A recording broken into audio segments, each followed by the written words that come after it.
Ini yang kita meeting habis chat itu, kita meeting. Dan aku yakin dengan eventnya Pendekar League ini aku akan banyak bisa bikin kolaborasi sama pemain-pemain dunia untuk kita bawa ke Indonesia juga biar membangkitkan lagi nih semangat-semangat anak-anak di Indonesia. Ini dibuat gara-gara Indonesia gagal lolos ke dunia. Nggak gitu. Biar menghibur rakyat. Lu apa gimana nih? Nggak apa-apa gitu. ngomong aja. Lu nggak gitu. ada kolaborasi sama Pak Erick Thohir. Kita kasih solusi. Atta Halilintar. Apa kabar? Baik dong. Gimana? Holder Bitcoin aman? Aku bukan. Kenapa tiba-tiba aku jadi holder Bitcoin? Emang lagi belajar holding Bitcoin. Ya. Tapi aku tuh lebih banyak holder emas. Wah, seru nih. Emas, Bitcoin. Emas lagi cakep ya harganya ya? Cakep banget sih menurutku. Lu bisa beli ruko tuh dari keuntungan emas tuh harusnya. Iya, alhamdulillah. Oh, udah? Alhamdulillah. Bayangin bro, bayangin kalau kita nabung November tahun lalu 1,4. Itu beli batangan. Sertifikat yang kecil tuh. Iya, batangan tuh segram, 1,4. Kalau nggak salah masih ada yang dapat 1,3-an. Oke.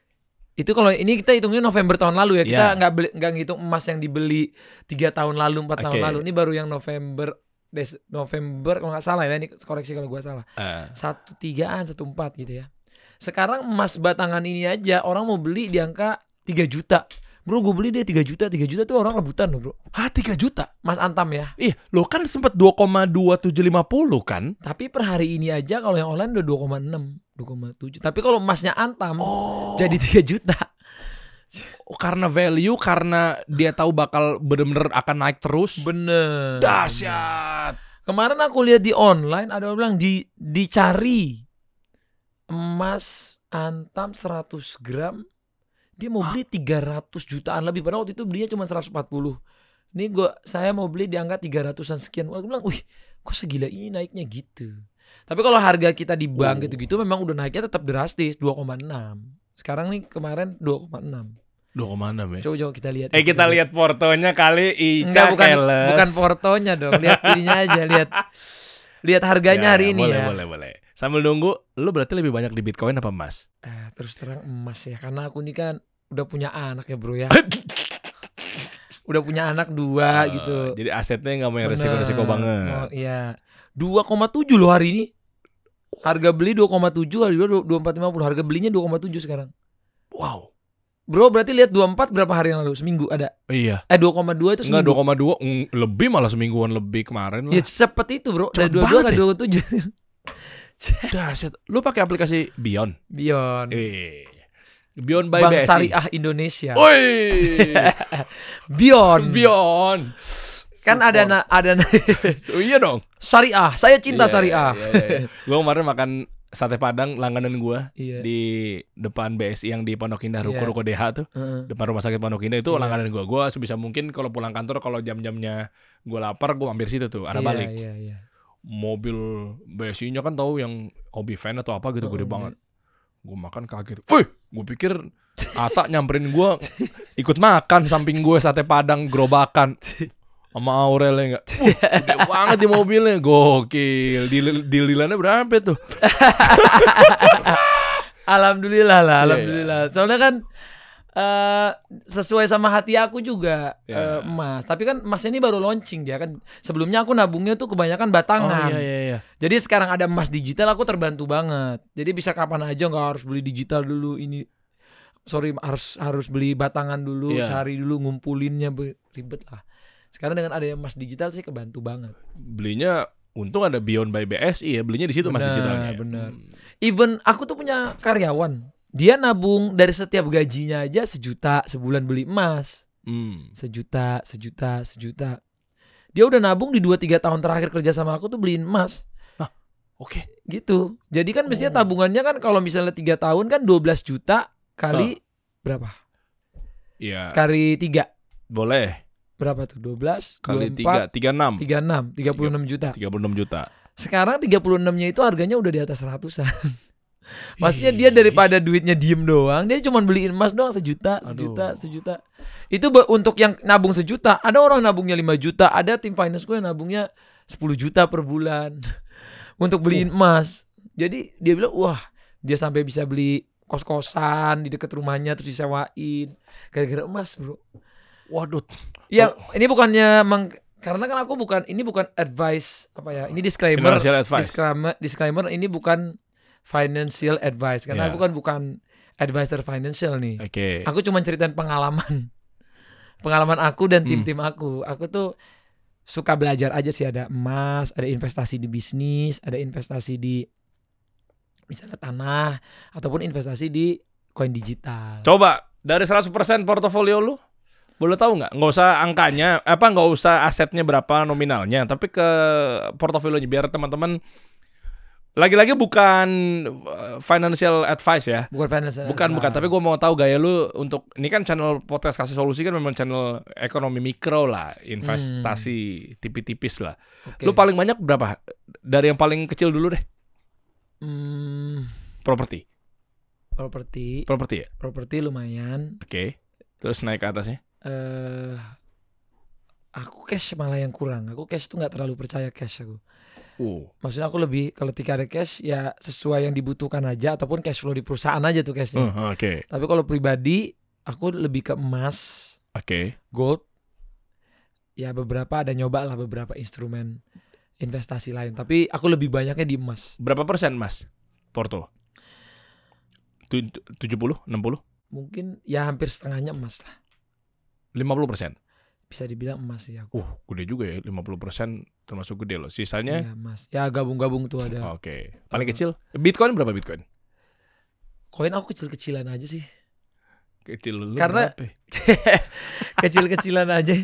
Karena gini bro. Kalau menurutku ya, kalau koin itu kita kan harus punya waktu tuh setiap hari ya. Selain Bitcoin ya, maksudnya koin-koin lain kalau kita kayak harus punya waktu tuh ngebaca beritanya. Lo emang lu trading gimana, juga? Itu gimana? Iya maksudnya kalau gue kan belajar juga bro. Belajar misalnya belajar trading atau apa ya, belajar aja. Iya. Tapi ya gue nggak ngerasa bisa mengerti banget di situ ataupun gue belum ngerasa gue sehebat itu. Gue nih orangnya senang belajar aja sama orang. Jadi habis ketemu orang aku pelajari, ketemu orang jago Bitcoin aku pelajari, orang ketemu investasi. Pokoknya aku selalu nganggap diri aku tuh gelas kosong. Ini kemana aja aku ngerasa aku paling bodoh. Tuh lihat, sekelas Atta Halilintar aja masih menganggap gelas kosong. Lah kita siapa gelasnya dipenuh-penuhin, nggak mau dengar masukan orang ya. Ampun. Kalau saham Indo nggak usah disuggest karena kan kata sekarang nggak boleh. Ada nggak tapi? Ada lah, oke lah. Tapi nggak. Ya lebih ke instrumen yang buat aku belajar aja sih. Belajar gitu. Tapi kalau yang aku trust naik tuh emas ya aku. Maksudnya aku trust ini bukan advice ya, sekali lagi ini bukan advice orang. Aku trust aja sama. Kenapa sebegitunya Mas? Ya contoh kayak gini. Contoh misalnya kita punya duit, misalnya anggaplah 1 miliar. Kita beliin tanah nih tahun lalu. Tahun ini anggaplah naik. Tapi kan kita harus udah bayar pajaknya setiap tahun. Ya kan? Terus ya walaupun ada kenaikan tanah, tapi ada nggak yang mau beli gitu kan? Misalnya emang tanah itu naik, tapi kan dia liquidnya susah. Susah loh liquidnya. Misalnya tiba-tiba lagi ada kejadian apa. Ya susah. Mau jual tanah nih cepet, aku butuh duit. Nggak semudah itu. Kecuali harga dibanting lagi. Tahu-tahu bisa aja kamu beli 1M walaupun harganya tahun itu misalnya udah naik, harga tanahnya jadi 1,3 atau 1,4. Tapi kamu mau cairin 1,3 atau 1,4-nya nggak ada yang mau beli. Jadinya orang tawar nih. Ya udah karena saya BU nih buat kebutuhan 750 deh, jadi rugi. Kalau kita jualnya rugi, kecuali kita dapat pembeli yang bagus ya. Tapi aku tanah memang termasuk dalam investasiku, tapi bukan yang priority banget. Karena kalau emas tadi yang aku bilang kalau 1M dia langsung jadi 2M di tahun ini. Iya. Terus dia bisa cair kapan aja. Iya. Misalnya aku hari ini butuh duit. Aku tinggal ke Mas, nih Mas pasaran segini mau ambil gak? Masku mau. Rebutan sekarang. Ke toko emas juga, ya sih Mas, saya beli Mas gitu. Semua orang mau nggak harus lihat tanahnya dulu, kondisinya gimana, sertifikatnya gimana, nanti ada biaya begini. Yang paling emas kan wajibnya kita ada bayar pajaknya sama bayar zakatnya, itu yang jangan lupa kan ada pajaknya tuh setiap beli emas. Terus zakatnya kan itu kewajiban agama tuh, nyimpen emas sekian ada pajaknya tuh, ada zakatnya Paling demen gue pengusaha investor muslim tuh nggak cuma ngejar profitnya doang, tapi hati-hati ada kewajiban yang harus dikeluarin. Iya, harus ada. Mantep. Karena itu yang bikin rezekinya makin lancar, ngebersihin harta kan. Bush. Karena hartanya nanti kotor, ya Allah, amit-amit. Masya Allah, top. Makanya dari emas itu pun juga akhirnya lo punya aset atau punya keuntungan, punya margin yang lo beliin klub bola. Atau seperti apa? Enggak. Biasanya tuh kalau aku ada untungnya lebih bagus, aku jadiin ruko itu aku bikin buat usaha lagi. Jadi usahanya bisa hijab, usahanya apa, baju, apa nanti dari situ. Jadi dijadiin usaha lagi. Jadi siapa tahu bisa lebih berkembang lagi, bisa buka lapangan kerja juga. Keren. Kalau emas kan nggak bisa buka lapangan kerja. Mesti di aset produktif dulu ya. Iya, jadi bisa kita ambil untungnya untuk beli aset yang bisa nanti kemanfaatannya ke publik juga lebih bagus, karena kan bisa membuka lapangan kerja gitu. Oke. Termasuk yang lapangan padel itu juga termasuk dari keuntungan itu. Bisa juga dari keuntungan, ada beberapa yang dari keuntungan juga kita ke lapangan padel, karena padel kan menurutku bisnisnya bagus ya. Sama lapangan mini soccer, aku ada lapangan mini soccer juga. Seru deh kalau gitu. Ada 2 pertanyaan nih, Bro. Ini lagi bahas bola, ini bola nih. Bola, iya dong, bola. Makanya pas banget nih. Oke. Yang pertama, emas Bitcoin lu pilih? Emas. Iya. Oke, emas. Yang kedua, bola. Tapi Bitcoin aku nggak bilang jelek ya, aku bilang Bitcoin juga bagus. Oke, emas Bitcoin. Bola padel?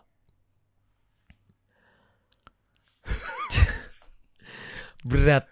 Bola sih kalau aku. Ngapain lu bikin lapangan padel? Karena aku suka main padel. Nanti kan Mas datang ke base campku. Iya. Nanti kan kita mau podcast juga. Oke. Mas bisa lihat di situ ada lapangan padel. Karena aku suka main padel sama istriku di situ. Sama teman-teman semua pada main di situ. Terus bolanya tetap dua-duanya jalan. Bolanya ya tadinya di situ ada lapangan futsal, tuh Mas, aku jadiin padel. Tua, udah. Tuh tim lu ketawa tuh langsung. Emang kenapa pemikirannya emang luar biasa ya? Tadi tuh yang di Lebak Bulus. Di base camp. Base camp yang di Pondok Indah. Di Pondok Indah, iya, yang dekat belakang PIM 2. Mana sih? Bukan. Lu ada tuh, nanti dekat Swiss Bell. Pondok Indah dekat Lebak Bulus. BCA belok kiri. Itu kan Lebak Bulus bener kan? Itu Lebak Bulus Pondok Indah itu. Pondok Indah ya? Maaf. Kan kalau dari Pondok Indah belok kiri kan? Dekat Lebak Bulus. Iya. Cuman ya kenapa lu sulap gitu? Karena olahraga ini yang aku bisa main sama istriku. Egois ya. Raket tapi mau main bola nggak bisa jadinya di sana ya. Bisa. Jadi gini Mas, ada alasannya. Cakep nih. Kalau bola aku cuma bisa main sendiri sama teman-temanku. Kalau dijadiin pilates, cuman istriku. Kenapa tiba-tiba patah pilates? Aurel, lu mau jadi lapangan pilates? Betul, saya juga tidak setuju kalau begitu. Kalau pilates dia doang sama yoga dan zumba-zumbanya itu sama cewek-ceweknya. Iya. Jadi ketemulah di tengah. Ini keputusan politik yang sangat adil. Oke. Siap. Pedal. Aku suka, istriku suka. Tinggal diatur aja Senin aku, Selasa istriku, Rabuan. Bahkan kita bisa main bareng, bukan hanya aku sama istri. Bahkan mertua kita bisa main bareng, adik-adikku bareng. Pipi Anang, Bunda Ashanti, tanteku main. Terus adiknya Mimi Krisdayanti, itu adik-adikku saya Halilintar, Torik. Terus dari adik iparku Aal, semua main pedal. Jadi kita itu olahraga yang bisa menyatukan semua umur, semua umur dan semua kalangan gitu, yang tadinya olahraganya tuh beda-beda. Ada yang badminton, ada yang bola, ada yang golf, ada yang pingpong, semua bisa nyatu di situ gitu. Gue pikir karena suami takut istri, tapi ternyata masih mempertahankan marwah dari seorang suami tetap pedal ya. Tadinya kan kalau jadi pilates lu kalah lu, Bro. Kalah, udah gue bingung. Stres aja gue di situ kan. Laki-laki nggak boleh kalah, Bro. Iya. Emang Bro menang lawan istri? Nah, terus abis itu tanya begituan. Kan kita jadi kayak bihun kena air. Langsung kelemer-kelemer kita lemes tanya begituan. Langsung lembek kita ya. Iya. Berat emang kelawan. Emang laki-laki itu kelihatan keras di luar, padahal di rumah Hello Kitty. Hello Kitty.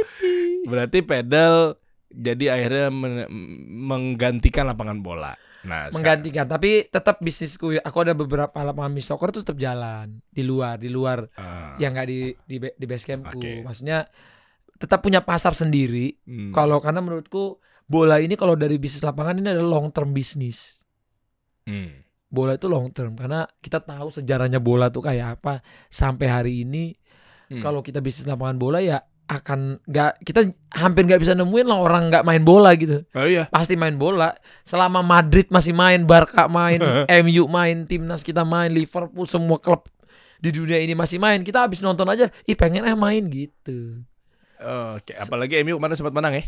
2-1. Iya, makanya jadi kayak sempat mau dibubarin kan, mungkin kan komunitas sama klub-klubnya nggak jadi bubar.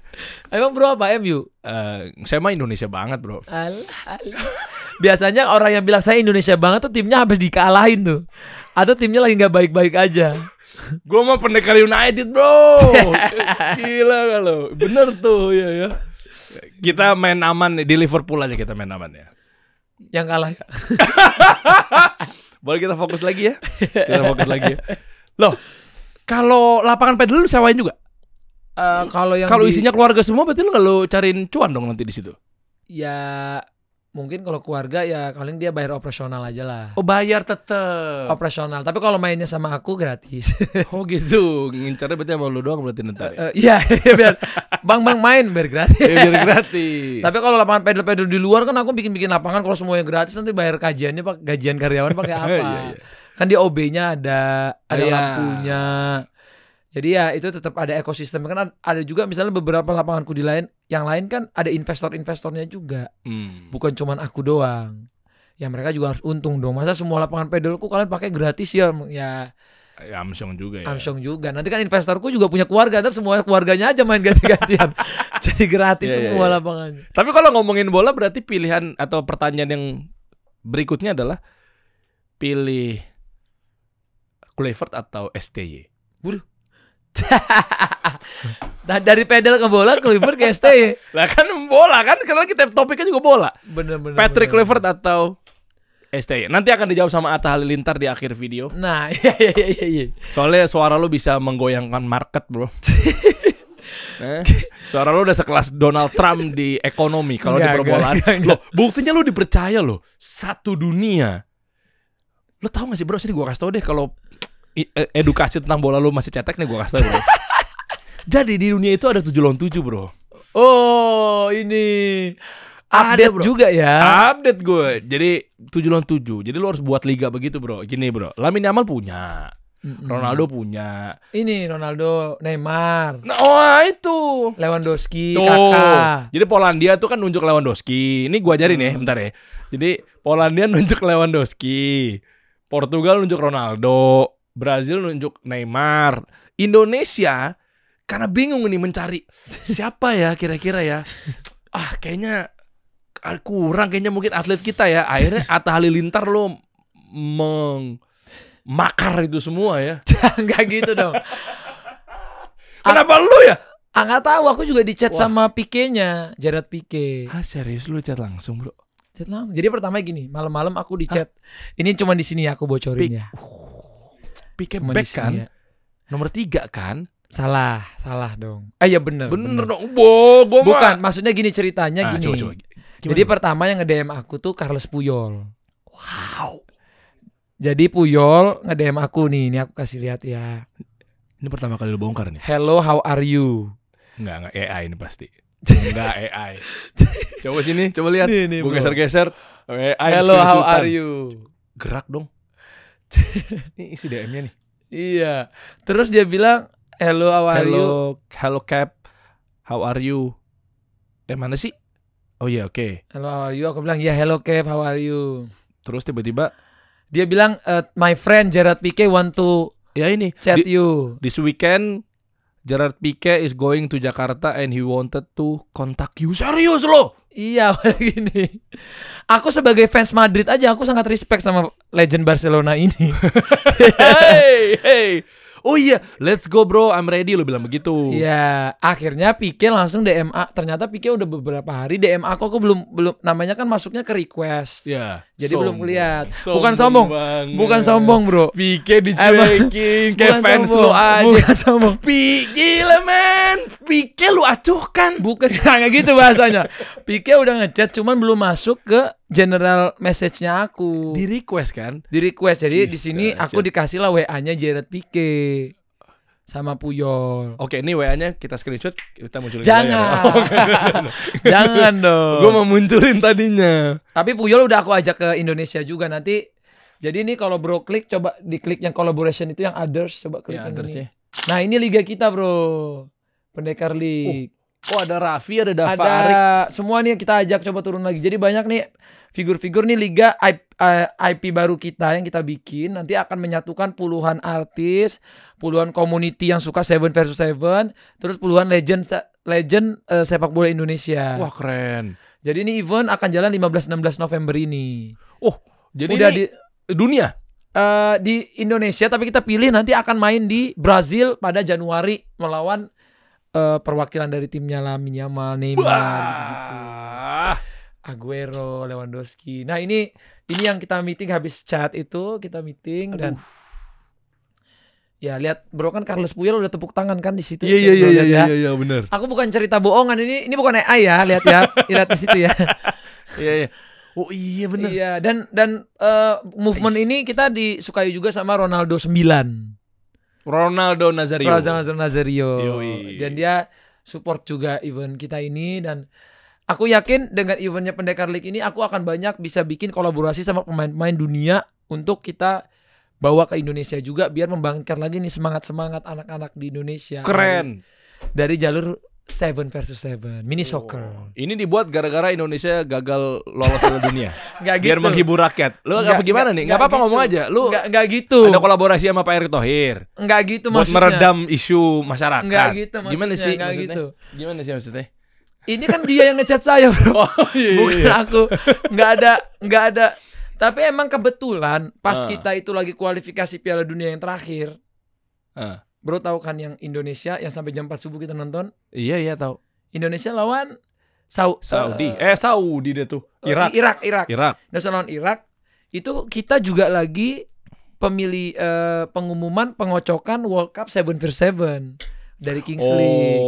Di jamnya sama. Jadi aku sambil nonton sambil lagi drawing night. Jadi aku sambil nonton sambil drawing night. Jadi memang gak ada kaitan tapi memang tiba-tiba aja kayak ya tanggalnya bersamaan kan ini dia udah janjian sama Neymar di sana dan lain-lain ya. Bukan ada ini dari settingan PSSI atau apa, nggak ada. Nggak ada itu ya. Ini emang ya saya jauh amat ke sono. Ini emang benar-benar memang liganya kan udah berjalan sebelumnya juga udah pernah berjalan gitu. 7 lawan 7 ya. Nah di Indonesianya salah satunya nanti kita eventnya ini 15-16 November itu Pendekar League. Nanti kita ini kerjasama salah satunya sama Kings League gitu. Oke. Nah ini berarti seleksinya itu nantinya yang orang-orang yang akan dibawa ke sana berarti kan di Januari. Itu event berjalan di mana? Jadi dari liga ini kita akan pilih beberapa pemain, best playernya. Oke. Yang mainnya bagus dong karena kan ini wakilin Merah Putih toh. Ya. Cuman karena memang 7 sama VS 7 ini selalu dibalut dengan entertainment. Oke. Jadi karena kan yang udah official di negaranya kan 11 versus 11 ya pemain bola, main futsal. 7 lawan 7 ini kan dia nggak ada di FIFA-nya banget gitu lah. Itu kan mini soccer bukan sih? Mini soccer, maksudnya 7 lawan 7 kan mini soccer. Jadi dia federasinya aja di Indonesia aku lihat ada beberapa ya aku lihat. Nah, tapi karena Kings League ini dia selalu memadukan antara kompetisi dan juga entertainment, jadi sportainment. Jadi memang kita harus banyak kolaborasi sama influencer, artis. Makanya dia salah satunya yang Kings League lihat itu ketika dia mungkin dia milih aku, mungkin ini influencer yang gila banget bola gitu. Dan bisa bawa exposure gede ya.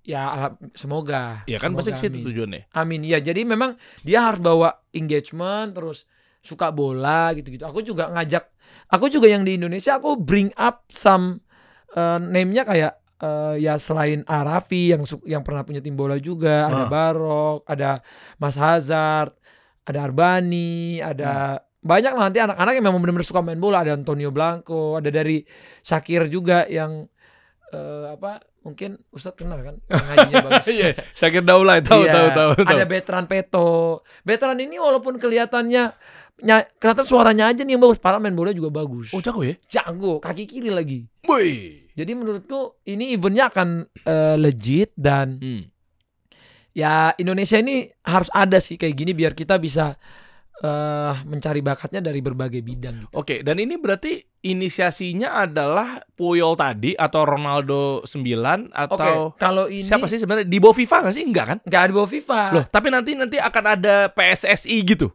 Ada tim yang mewakili Indonesia? Jadi dia tim Indonesia untuk Kings League gitu. Jadi tim Indonesia berarti? Tim Indonesia, tapi dia bukan by FIFA gitu, nggak ada kalender FIFA. Federasinya nggak ada ya? Jadi emang dia kayak sportainment. Jadi memang ini kita membanggakan Indonesia melalui sportainment. Lo yang main artis-artis ini? Enggak, ini cuman figur-figurnya ada di setiap tim. Nanti main artisnya, tapi nanti kita ada community juga yang jago-jago kita libatkan di tim itu. Oke, dan seleksinya berarti bukan tim baru atau bukan ngambil dari yang udah ada atau mungkin dari liga ini kita pilih cuma 10-20% karena ini kebanyakan selebriti toh. Karena kan ini untuk ngegongin dulu 7 lawan 7. Iya. Nanti after yang event pertama, event keduanya kita lebih banyak pemain-pemain kompetitifnya. Misalnya lebih ke pendekar lip underground atau jadi lebih gila lagi, lebih keras lagi. Cuman kan di Indonesia ini kita harus butuh gerakan tuh dari big figure dulu. Iyalah. Baru yang lain nih nanti ngikutin nih. Oh, ternyata 77 begini dan lain-lain. Iya. Jadi lapangan mini soccer juga bisa jadi rame lagi di Indonesia. Enggak ke pedal semua nih. Enggak. Ntar lapangan pedalnya dirubah jadi mini soccer lagi. Enggak, pedal tetap. Di rumah lo itu. Enggak. Tutup ya. Oke. Nah, ini menariknya gini, Bro. Berarti nanti timnas yang di Indonesia secara official itu bisa ikutan atau ada umur-umur tertentu. Misalnya contoh, 77-nya nanti diisi atlet-atlet kita tuh, Rizky Ridho gitu. Enggak segitunya. Bukan begitu, bukan dari profesional. Pengennya sih gitu. Oke. Cuman kan balik lagi, ini kan bukan event FIFA. Maksudnya pemain-pemain itu kan pasti udah ada kontrak sama klub, dia harus main di Liga 1. Oke. Habis itu kalau dia lagi nggak main Liga 1 pun dia main sama timnas. Iya. Ya menurut gua kita harus wise juga sih milih pemainnya, nggak boleh yang kalau dia masih lagi aktif di klubnya lagi butuh poin segala macam kita ambil buat ini sih.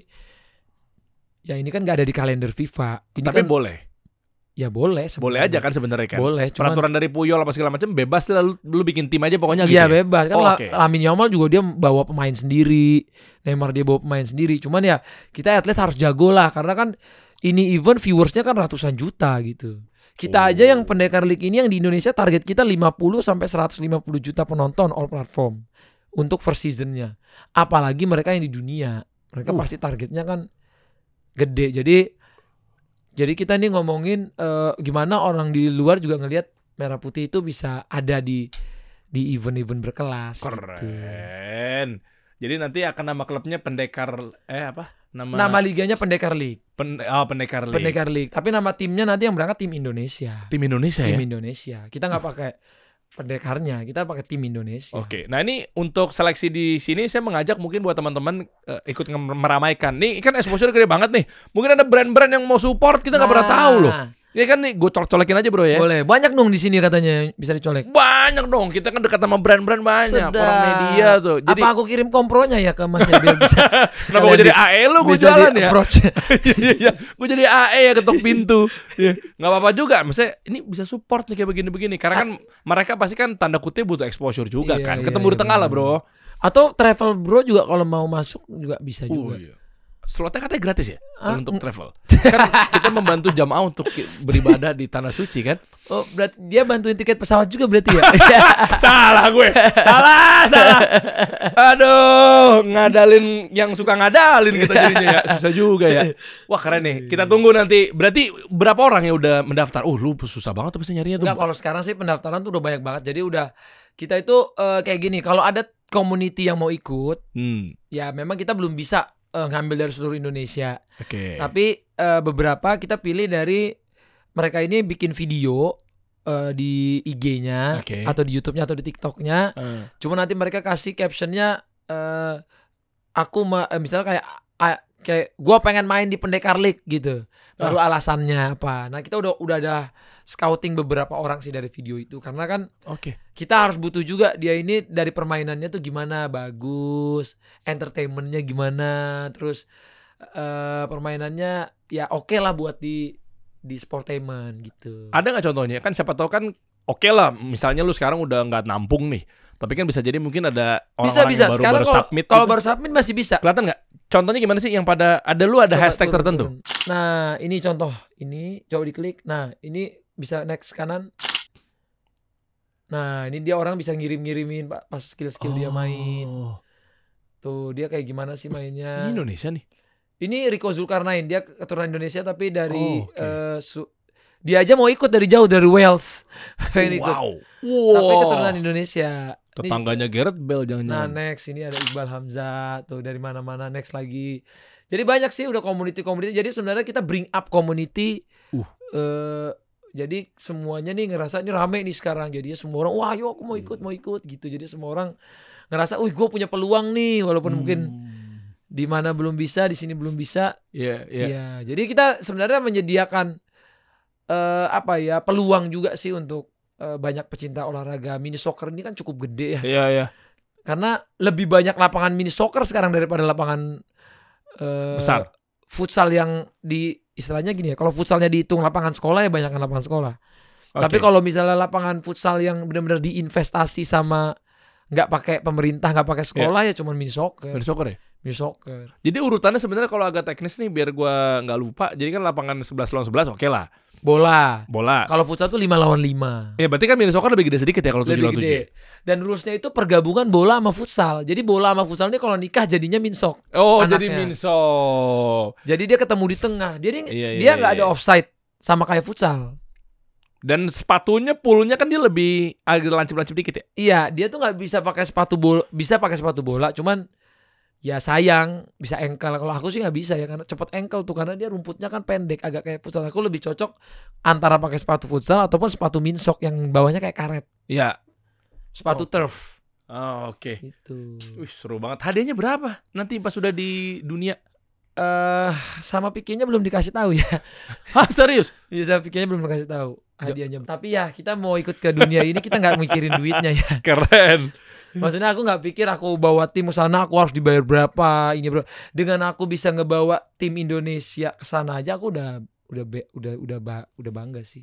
Loh, ini berarti swasta ya? Berarti support pemerintah budgetnya lu dari lu sendiri? Ya makanya kita juga ada bekerja sama lah sama beberapa. Nanti kita ngobrol juga sama tim Menpora juga ini gimana dan lain-lain. Ya banyak lah yang kita ngobrolin.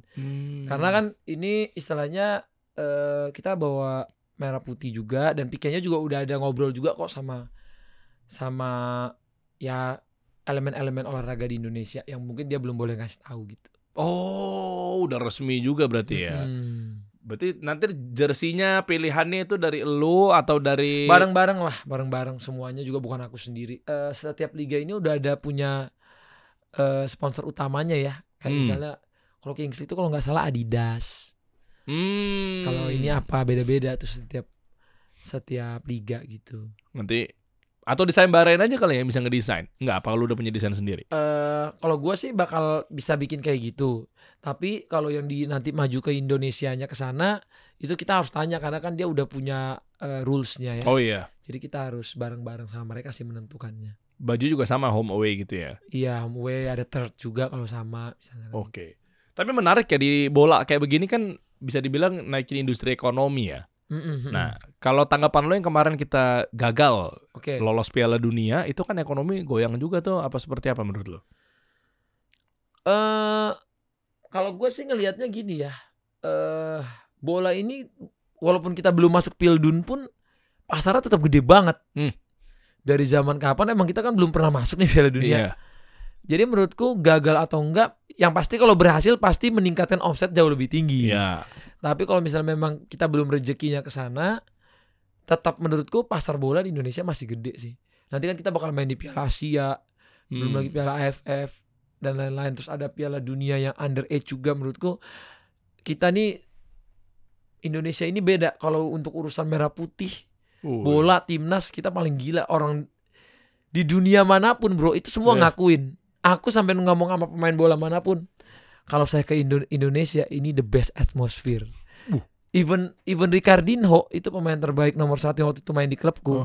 Itu waktu dia main di Indonesia, selama saya main futsal, mau dia lawan Barcelona, main lawan tim dunia, lawan mana, mau main even di Piala Dunianya futsal, dia bilang atmosfernya di Indonesia nggak ada lawan, number 1 in the world. Dahsyat. Ini negara-negara, kalau untuk merah putih kita memang Iya. gokil bro. Makanya sebegitu tanda kutip ya, ngaturnya sebegitu seriusnya, sebegitu pedulinya.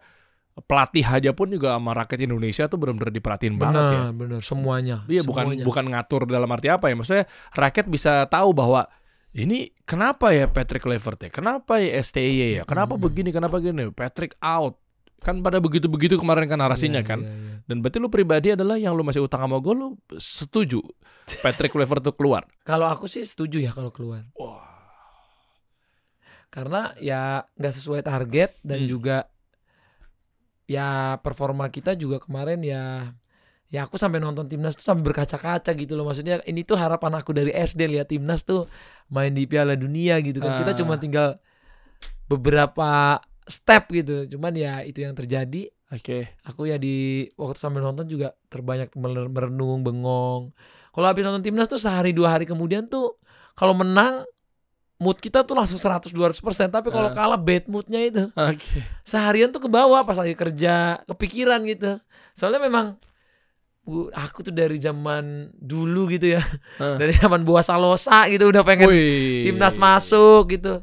Maksudnya di era-era itulah umur-umur aku kan milenial ke Gen Z nih. Oh gitu. Oh berarti beda angkatan ya. Angkatan gue tuh waktu itu timnasnya Imran Humaruri. Nah ya, Carlos de Melo. Ya itu Jadon bro. Ala. Oh ketahuan banget umurnya ya. Hey, siapa lagi? Firman Utina pasti tahu ya. Anang Ma'ruf. Tahu ya. Gendut Doni. Kita tahu, tapi memang di zaman itu kita belum nonton bro. Kita belum nonton. Umur kita selain itu tahun berapa sih bro? Coba sebutin. Ya pokoknya angkatannya Pesoto sama Tari Bowes lah. Tahun berapa? 2000-an? Tahun berapa ya? 90-an? Dulu ya. Gue SMP. SD udah nonton lah. SD tuh Bima Sakti dulu kan gue. Oh SD berarti tahun? Masuk tuh 95, 96. Pokoknya nah itu gue baru lahir. Kebetulan makasih itu lo ya. Makasih lo. Tahun 2000 pas gue SMA, kelas 6 SMA gitu lah. Kebetulan itu aku belum masuk SD pak. Setahun lagi baru masuk SD. Jadi bapak udah nonton bola, kita belum gitu ya. Ganti topik yuk.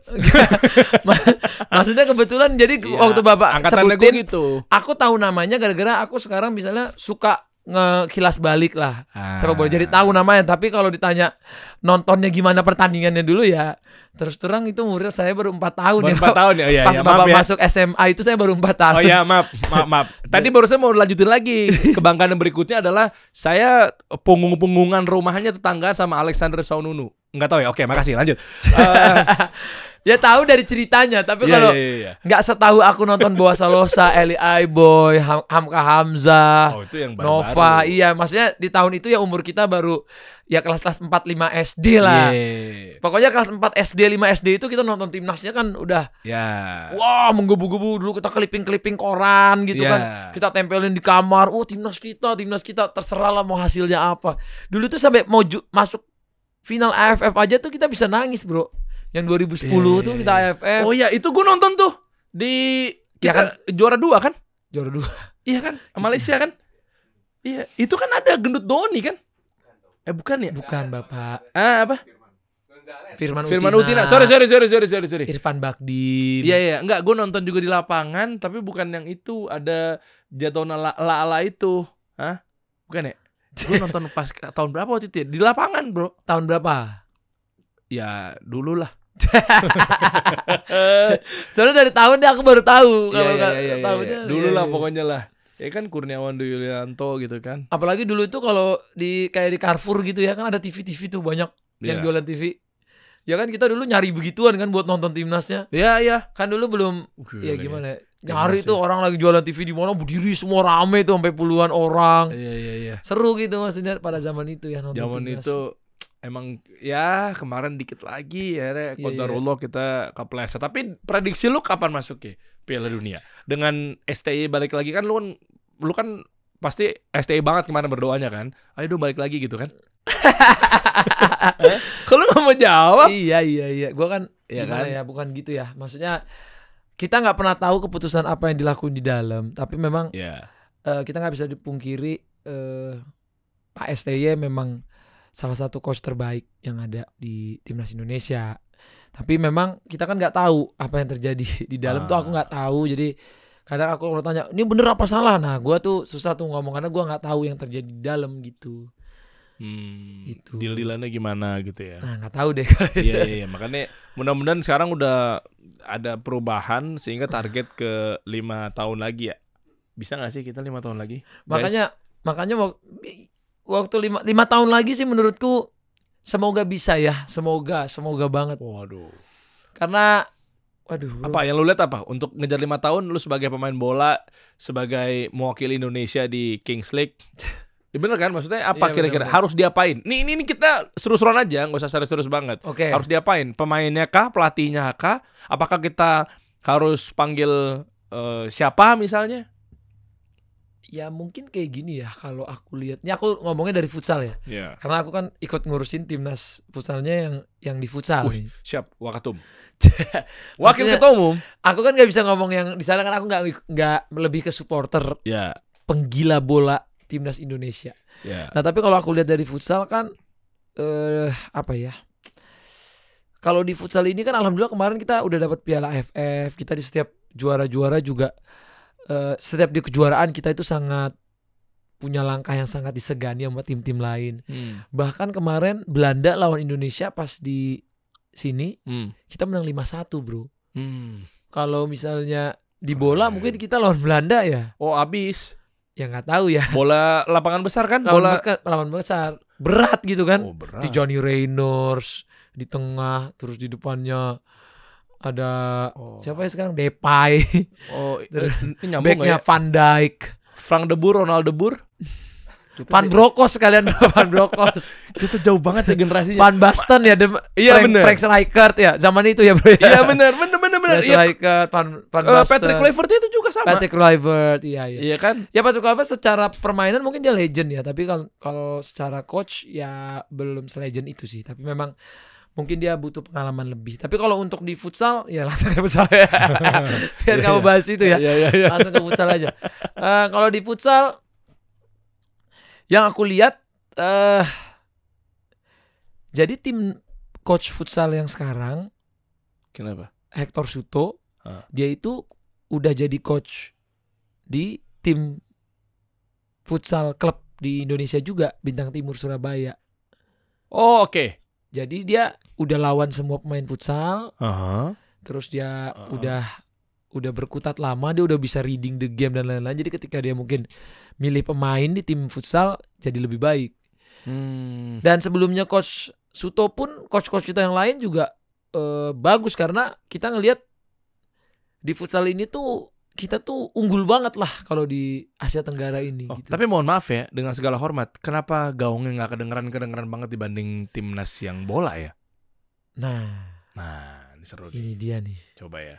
Sebenarnya dengan futsal yang sekarang ini cukup disupport sama PSSI, udah cukup bagus ya gaungnya. Aku lihat like-nya naik, engagement naik, insight menaik. Terus kita sekarang udah bisa bikin Forfeo karena ada support dari PSSI dan Menpora juga. Jadi kayak kemarin kita bisa datengin Jepang, kita bahkan bisa ngalahin gitu. Terus kita bisa datengin Belanda, kita datengin segala macam lah.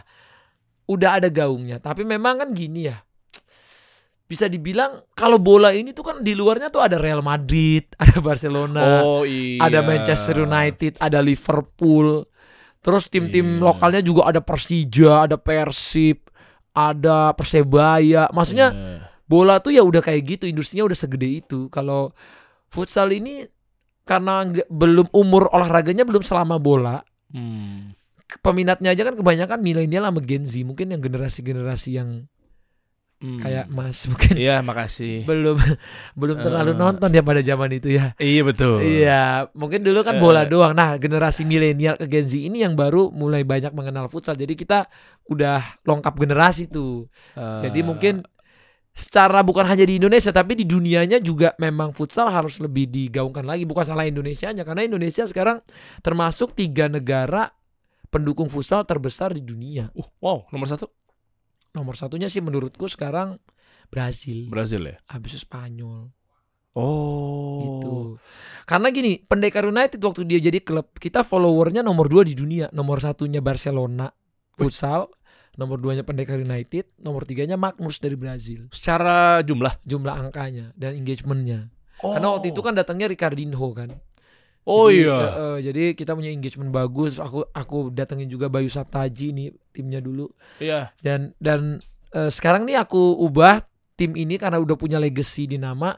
Jadi Pendekar Sport Group. Jadilah kita bikin event Pendekar League buat tetap majuin olahraga. Bikinlah Pendekar Gozone untuk mini soccer, bikin Pendekar Gaskan, ada mini soccer plus pedal, ada nanti Pendekar Core pedal. Jadi kita jadi gerakan olahraga yang pengen banyak berkontribusi.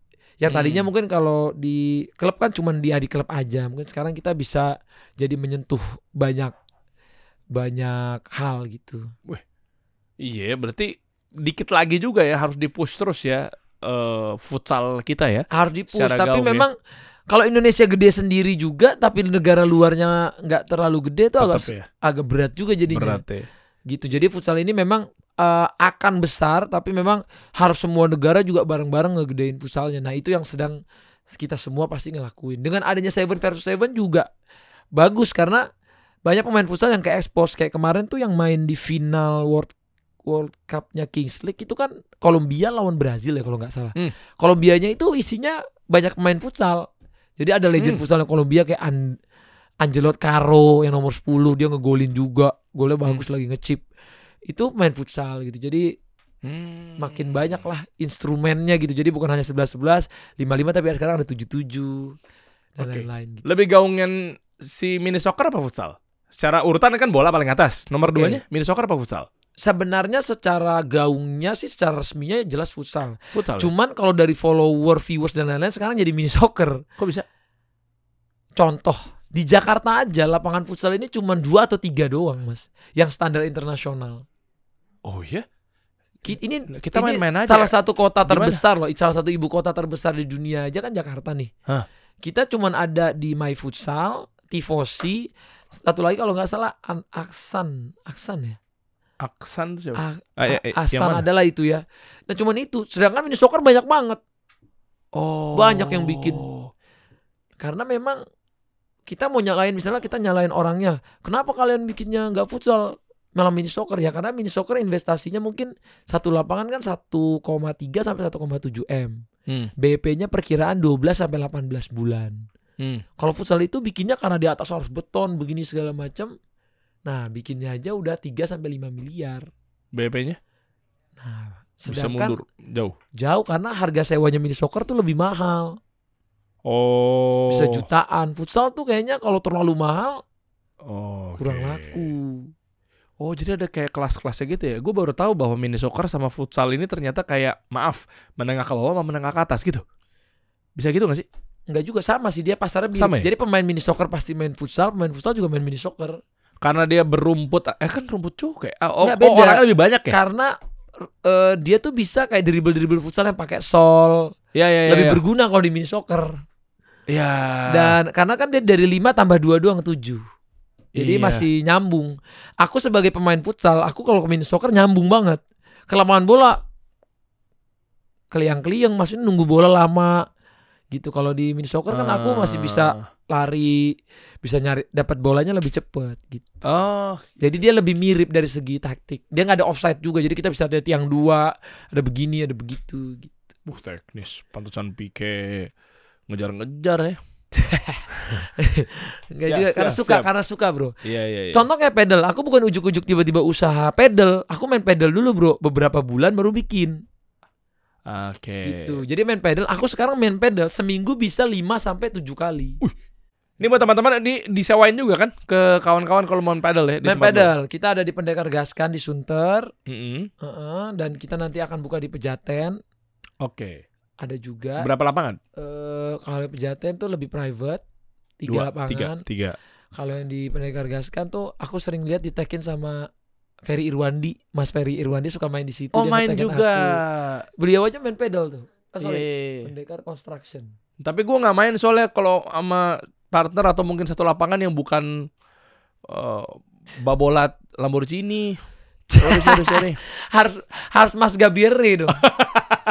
Tapi aku ada sih babolat Lamborghini boleh. Yang Ntar aku temenin deh. Yang itu, gitu dong. Yang hitam apa yang stabilo? Hah? Yang hijau itu. Bro, trust me, raket sebagus itu nggak kepake, gue aja nggak pakai. Nggak kepake Bro, itu cuman buat. Tapi emang harganya naik terus. Lu pakai raket apa? Gue malah sekarang makanya Siuk, sekarang babolat. Yang harga 4 jutaan lah masih. Masa seorang Atta Halilintar 4 juta? Ih, alergi keles. Main pedal 4 juta, 10 juta dong. Gini. Pertama pasti kita mau olahraga itu, kita pengen yang kelihatan keren apa. Iya. Tapi pas kita udah main, lu mau keren, lu mau ganteng, lu mau cantik. Tapi kalau kita mainnya udah intens, kita maunya sama lu yang jago. Jadi kita akan cari raket yang bikin kita bisa jadi jago. Yang kita cocok, yang sama tangan kita nggak sakit, kita bisa smashnya bagus, kita bisa slice-nya bagus. Kan ada harga, ada kualitas. Enggak juga bro, kalau di pedal memang ada harga, ada kualitas. Iya. Tapi di antara semua kualitas itu harus cocok sama kita. Misalnya, oke, paling mahal itu pedal raketnya kebanyakan yang dipakai pro, yang misalnya ini alegalan, ini segala macam. Mas baru pertama kali main pakai raket alegalan, besok itu tangan sakit, mukul nggak dapet, smash kena kaca terus, berat bro. Yang dipakai orang siapa? Tim Argentina tuh, yang badannya agak tebel.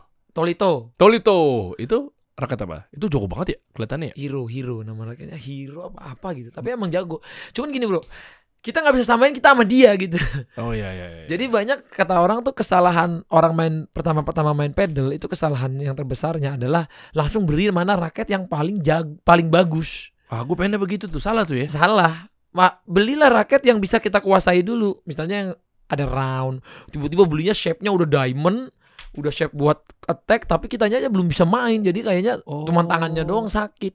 Oh jadi pedal bukan kayak utamakan penampilan visual ketimbang skill ya? Gue pikir gitu. Kalau aku sih kita pakai raket beginner aja dulu. Mana raket yang buat pemula dulu gitu. Tadi omongin. Ya tapi kalau lu udah pakai raket bagus, mainnya jelek, malah itu diomongin. Bagus, make sense. Udah mainnya ini raket doang. Oh iya. Nanti malah dikatain gini, style first, skill later.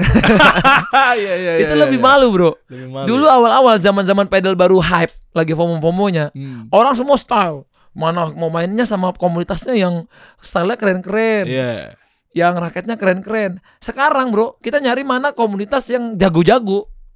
Karena udah mulai beralih nih. Reclub aja udah mulai sepi. Masa ya sepi? Orang beralih ke pengennya tuh kayak ada WA group yang dia udah pilihin orangnya tuh terkurasi levelnya, misalnya bronze, upper bronze, lower bronze atau bronze. Jadi sama beginner dia udah nggak mau. Adikku si Torik kemarin dia katanya pernah main dari klub. Bayar lah kan. Bukan 2 jam mainnya. 10 menit, 15 menit main dia langsung pulang. Karena waktu dia main katanya pas mukul lawannya gak bisa balas. Jadi kayak aduh kasihan, aku kayaknya datang ke sini tuh cuman jadi lawannya jadi bete misalnya. Oke. Enggak di same level sama dia. Jadi dia lebih Jadi sekarang dia lebih milih mana klub yang sama gitu cara mainnya. Lah kan bisa pilih di reclub itu. Kayak gue nih misalnya, gue pasti mentokin rata kanan kan 7 tuh di reclub kan. Lo 7? 7 gue nyari 9 kok gak ada gitu loh. Nah ini yang bahaya. Kenapa? Ini yang bikin orang mau pulang semua pas main reclub. Skillnya 1 naruhnya 7. Iya kan gue nyari kayak masa 7 sih? Skill mah 9 gue cari.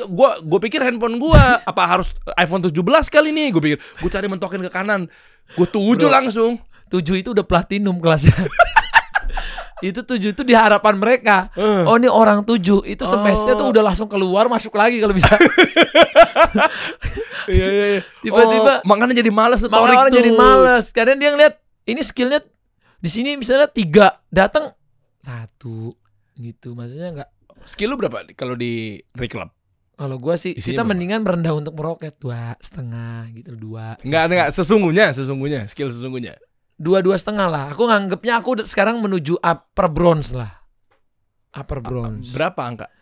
Ya aku bilangnya 2 ke 3 lah. Karena kalau udah 5 tuh udah menurutku udah gold. Oh, gue isinya kemarin 7 tuh. No, lo di atas gold, bro. Iya ya. Pantesan gue abis itu gak ada yang ngajak main lagi. Kebanyakan coach. Aku punya coach jago, itu aja dia masih silver, bro. Oh, harus belajar sama gue berarti. Jadi penasaran skillnya kayak apa sih? Gitu kan. Ampun. Jadi penasaran. Kita main kan nanti di Pendekar Construction. Pendekar pedal. Pendekar Cuman pedal. ini beberapa contoh lapangan-lapangan yang kita lagi bikin gitu. Lah, udah bisa dimainin. Keren banget lagi, Masya Allah. Udah ada yang bisa dimainin sekarang di Pendekar Gaskan Sunter, Pejaten. Sebenarnya kemarin ada beberapa kerjasama juga sama yang di Bali. Juga ada di Jembaran gitu. Jadi emang di pedal ini kan kita tuh kayak bareng-bareng loh sama teman-teman. Misalnya aku lagi bikin, dia pada mau ikut nggak gitu. Jadi kita enak tuh, setiap orang kan punya value-nya masing-masing. Jadi kita nyari partner-partner juga yang bervalue. Jadi ada yang punya follower, ada yang punya komunitas, ada yang punya apa gitu. Dan aku juga bukan hanya bikin lapangan tapi bikin komunitasnya juga. Apa namanya?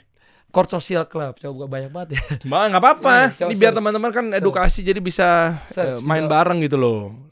Lu juga nggak pilih-pilih kan mainnya kan. Ih, kok dia raketnya begitu, sepatunya nggak Adi Zero, nggak usah, nggak gitu kan. Mau sepatunya pakai sendal jepit tapi dia smashnya atau mainnya keras, bro. Aku tuh sangat ketagihan main sama orang jago. Ini kita komunitas punya lu ya? komunitas juga. Jadi komunitasnya ini kebanyakan kalau Court Social Club nih ada yang versi influencernya namanya Pedalwencer. Ada juga nih kalau Pedalwencer kebanyakan influencer. Ada juga yang versi yang bukan influencer tapi community-nya namanya Pedal After Works. Terus kita ada turnamen-turnamennya juga, bro, tiap 3 bulan 4 bulan. Wih, seru. Ini turnamen-turnamennya. Jadi kayak yang ikut tuh berbagai selebriti juga. Ini ada Mas Iman. Ini kemarin dia juaranya. Oh, oke. Jago dia. Gue pikir bola doang dia. Oh, pedal juga ya? Jago. Nah, kelebihannya gitu, Mas. Orang jago main bola di pedal tuh langsung nyangkut. Oh, bukan dari tenis meja atau pingpong? Oh, itu jelas. Itu udah jelas nyangkut. Aku jago banget tuh di pingpong. Bisa masuk berarti. Serius gue. Tapi lebih jago lagi orang yang dari tenis. Karena aku lihat hampir semua atlet pedal sekarang semua basicnya tenis. Kalau kita lihat yang di timnas ya. Hampir semua mungkin aku bisa bilang 80% dari tenis. Atlet. Nah, itu aku lihatnya dari situ. Kalau dari bola, keunggulannya di footwork.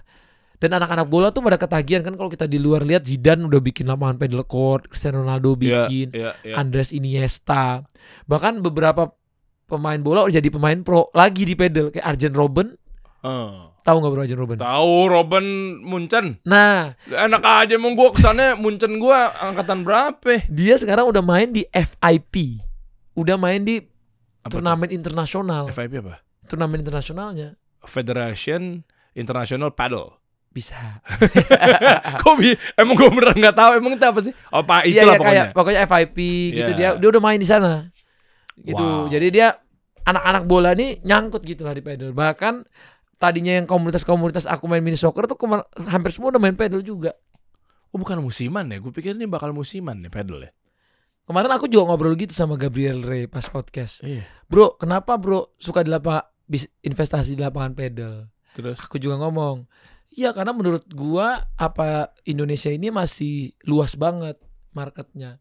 Kalau menurutku juga gitu, karena memang gini, kita bisa bilang sekarang memang pas kamu mau bikin bisnisnya, kamu harus lihat juga sikon samping-sampingnya, harus lihat juga market di samping-sampingnya gimana.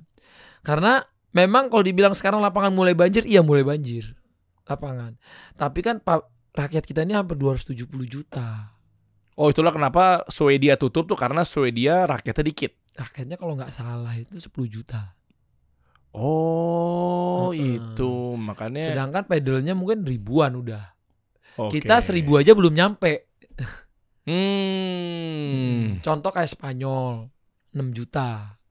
Oh, dia udah dari kapan tahu juga. Iya, dia mau dari dulu. Udah berdekade-dekade. Puyol, Pique pada main nggak? Menurutku sih Senna main kan, Maradona aja main bro di Argentina. Makanya pemain pedal dunia kan paling jago Spanyol sama Argentina. Oh iya. Selalu Spanyol Argentina. Kayak Coelho Tapianya Argentina, Coelho-nya Spanyol. Kan dia nomor 1 dunianya pasangannya sekarang. Pasangan nomor 2-nya si Cingotto sama Galan. Cingottonya Argentina, Galannya Spanyol. Jadi selalu Argentina Spanyol nih sekarang. Oke, lo pasangannya beda negara gitu boleh? Boleh, kan itu ibaratnya kayak mereka Tim ya? teammate. Jadi bawa nama sendiri tapi bawa negara juga, tapi bukan turnamen negara. Oke, kalau lu misalnya disuruh pilih nih di ujung obrolan nih. Kalau lu disuruh pilih berarti lu berpartner sama siapa pedal di Indonesia? Yang menurut lu kayak cocok banget ya. Kemarin pedal Indonesia juga habis pada menang gak sih? Menang kan? Zar. Oh, yang ceweknya menang, lolos. Kalau yang cowoknya kemarin belum rezekinya. Karena bukan lu yang main. Enggak dong, kan gue masih jauh nih levelnya. Mereka kan udah mainnya dari tenis umur 6 tahun bro. Dia 7 kali ya? 6, 5, mentok. Mungkin menurutku udah 6 kali ya kalau udah masuk timnas. Oh, gue salah ngisi, gue kemarin 7. Udah platinum lah. Pokoknya kalau udah ke timnas tuh levelnya udah platinum. Nah, lu kalau pengen pasangan sama siapa kira-kira? Kan boleh milih kan? Dari timnas Indonesia apa dari luar? Bebas. Indonesia aja. Oh, dari timnas Indonesia. Iya. Kalau aku sih dari Zar ya, Zar. Zar, oke Zar ya. Dia pernah kesini juga kemarin, coach Zar. Iya, kalau Zar karena orangnya asik sih aku lihatnya. Iya, iya. Aku tuh kadang-kadang nggak bisa main sama orang yang gampang bete, bro. Oke. Lu bisa kan namanya kita manusia suka salah ya. Iya, iya. Pas salah terus pasangan kita agak bete tuh kita jadinya kena mental, bro. Ke bawah jadi sugesti ya. Iya, even pasangan kita jago banget. Tapi kalau dia waktu kita mukul atau apa gampang bete, atau misalnya pas lawan lagi mukul kita gagal ngedefend terus Wah. bete, aku kayak aduh akunya kena mental. Jadi aku ngerasa bersalahnya terlalu tinggi sampai aku jadinya mainnya ngedown. Karena pedal ini kan permainan tim. Oke, dan lu ngerasa bahwa kalau sama Zar udah pernah main bareng sama dia? Udah di base camp juga main. Cocok ya? Cocok, dia orangnya asik, seru, terus suportif. Even kita gimana, dia menurutku sih tetap masih one of the best lah di Indonesia.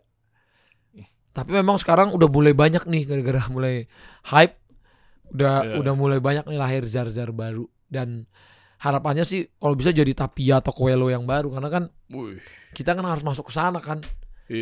Iya. Umur juga nggak dibatasi ya kalau pedal ya, enaknya ya. Umur nggak dibatasi, tapi kalau kita udah ikut turnamen internasional kayaknya umur tuh ngaruh ya. Ngaruh sih bro, karena kan larinya harus kenceng, aktif pedal tuh capek loh. Kalau mainnya beneran intens ya. Kita setiap di smash harus lari lagi ke net, nunggu bola smashnya. Terus tiba-tiba nanti dia fake smash nggak jadi smash, kita lari lagi ke belakang. Lari. Makanya anak bola tuh agak cocok tuh. Oh iya. Terutama mungkin yang winger gitu. Wing gitu yang mainnya udah suka kuda-kudanya bagus. Iya. Oke, kita setuju gak kita ramaikan aja lah nanti kompetisinya di Basecamp apa segala macamnya. Kita kesana ya. Siap. Mungkin gatel juga ya mau ngadepin kalian buat main pedal. Ada yang 7, 6, boleh lah. Bro, partner sama siapa? Enggak, belum mulai gue. Belum mulai. Tapi mau mulai. Gue baru mau mulai. Tapi akan dong. Atau lu tipikalnya yang kayak enggak, ini olahraga FOMO. Kan ada yang kayak gitu sekarang nih. Enggak. Ada beberapa golongan nih, menurutku emang dia nganggap sepele lah sama pedal. Ini mau olahraga apaan sih? Enggak sih. Gue basicnya tadi gue bercanda. Maksudnya gue nggak jago-jago banget juga di pingpong, tapi oke lah. Gue suka. Oke. Nah, makanya gue baru memulai masalah raket. Gue pernah posting juga. Rekomendasi dong, suggest dong raket yang begini. Karena kemungkinan pedal kan pasarnya makin luas. Iya. Sebenarnya dengan makin banyaknya lapangan pedal itu yang terimpact itu bukan pasarnya jadi berkurang, tapi harganya yang akan menurun. Justru bagus dong ya berarti ya. Bagus untuk publiknya. Untuk masyarakat bagus dong. Jadi murah lapangan. Karena nanti kalau lapangan udah banyak kan jadi perang harga. Oke, sekarang belum banyak banget ya. Sekarang udah lumayan banyak, jadi harga udah mulai turun dikit. Tapi ketika nanti harganya udah sama kayak harga lapangan badminton, itu bukan AB lagi, udah masuk semuanya.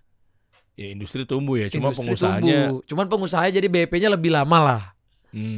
Ya kan, kalau sekarang kan full dengan harga 500.000 sejam. Satu lapang lu invest berapa? 1 miliaran lah ya? Enggak lah kan. Kalau misalnya 4 core 6M. Berarti 1,5 kali 4 kan? Iya.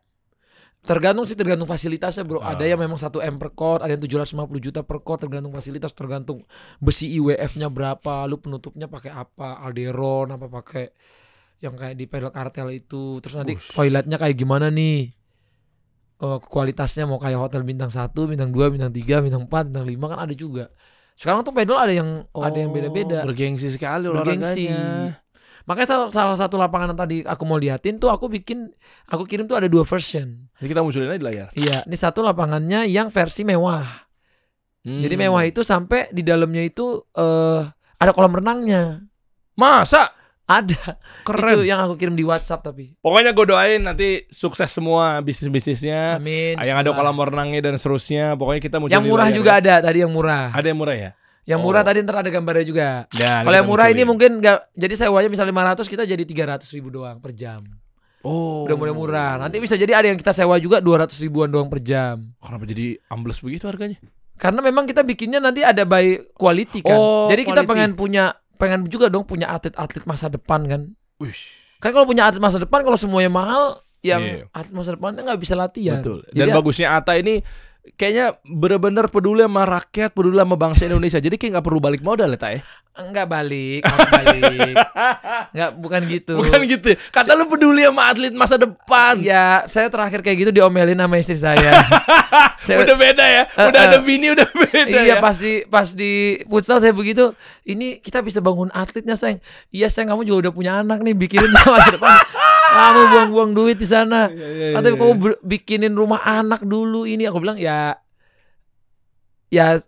harus mendengar juga sama istri. Memang kita, karena kamu lihat dong, kamu juga punya karyawan, kamu gajian karyawan ratusan gitu. Jadi maksudnya jangan apa-apa. Ini bikin ini nanti olahraganya bisa bagus dong buat ini. Iya, oke, tapi harus banyak reasonable-nya juga sekarang setelah punya 2 anak. Dan karyawannya kan juga harus dihidupi juga. Jadi harus bisnis nggak mungkin rugi-rugi lah. Maksudnya harus ada yang dibikin cuan juga. Jadi, kemarin di bola sama futsal udah cukup rugi kok. Udah cukup rugi. Oh iya, tadi kan di belakang kamera, nih gue tutup di sini ya. Di belakang kamera kan lu bilang tadi sebelum kita mulai kan lu bilang, kan gue tanya gini kan, gimana bro, bola aman ya berarti ya investasinya? Terus lu bilang katanya bola nggak bisa rugi. Apa gimana? Bola susah untung. Susah untung ya? Susah untung. Iya bola susah untung ya? Bola susah untung. Masa sih? Kan brandnya masuk banyak begitu. Brandnya masuk banyak.